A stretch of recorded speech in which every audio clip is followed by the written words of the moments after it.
Hey there guys, and welcome to a giraffic good guide for the Mists of Tirna Scithe dungeon. The entrance is over here on the western side of Ardenweald, and Night Fae players have the unique ability to clear overgrown routes, opening new paths to skip trash and access a secret grove with stat buffs for the group. Our first boss is Ingra Maloch. The fight has two targets, Maloch, the Druss sorcerer, and Droman, the big lanky tree guy being mind controlled.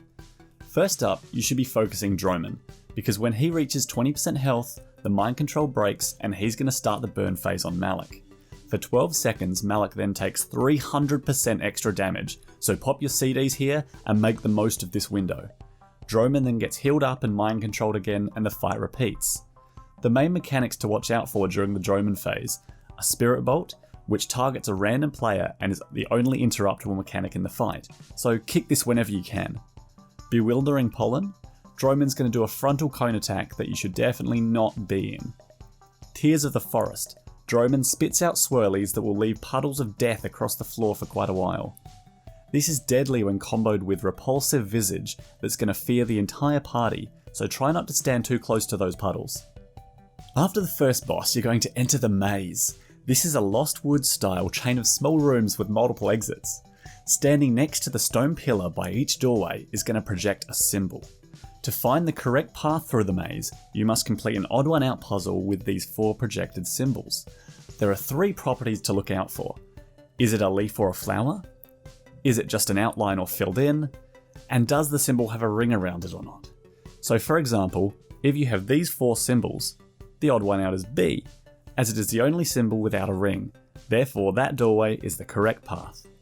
The next boss is Mistcaller, and her signature mechanic is Guessing Game, exactly the same premise as the maze. At 70%, 40% and 10%, she will create 4 illusions of herself, each with a symbol above their head. You need to kill the illusion whose symbol is the odd one out to end the phase. Ramping party-wide damage will occur until the correct illusion is killed, and killing the wrong one will cause an explosion, but no pressure. The other mechanics are going to occur. A patty cake, only the target of this ability can interrupt it.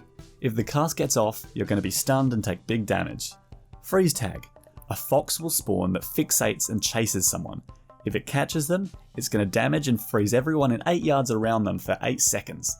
You should focus the fox to end the mechanic early, or just kite it around with crowd control. Dodgeball. If you can dodge a fox, you can dodge a ball. A set of blue arrows appear outwards from Mistcaller towards every player's current location.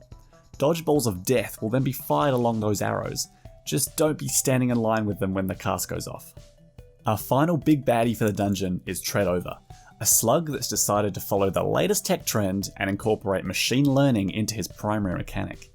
Acid Expulsion will place a green swirly on your position. Just dodge it, it's really that simple. However, the next time it uses Acid Expulsion, a second green swirly will appear and follow the path that you took to dodge the first one. Each subsequent expulsion will add a swirly following all of your previous dodges, so don't be predictable. The other mechanics to watch out for in this fight are Accelerated Incubation. 4 hostile larvae will spawn around the arena. Marked prey will then make them fixate a random player. Kite or pull these mobs through the melee zone so that they can be cleaved down. Mind Link. Some players will be tethered by a blue beam and begin taking ticking damage. You need to break these tethers as soon as possible by moving 40 yards away from your tether partners. Parasitic Pacification, Incapacitation and Domination. One of these will be randomly selected to cast, and you should interrupt it at all costs. It infects a random player with a parasite, either stunning or mind controlling them, until the parasite is killed by focusing or CCing the player. Or, just interrupt the cast.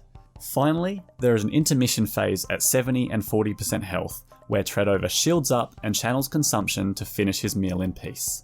This deals pulsing party-wide damage and throws out blue swirlies that need to be avoided. To end consumption, just DPS through a shield and interrupt the channel. And that's it, that's the whole dungeon. One of the shorter Shadowlands dungeons if your group can master the maze mechanic.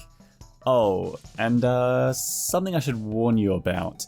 While getting my footage, we actually had a 500 IQ parasite hop onto our mage and open a portal to the Dalaran crater for all his parasite buddies. So it looks like we might be headed to save the Eastern Kingdoms from parasitic mineworms in the next expansion. Sorry guys, my bad. Let me know in the comments if you found this guide useful or what you think of the dungeon in general.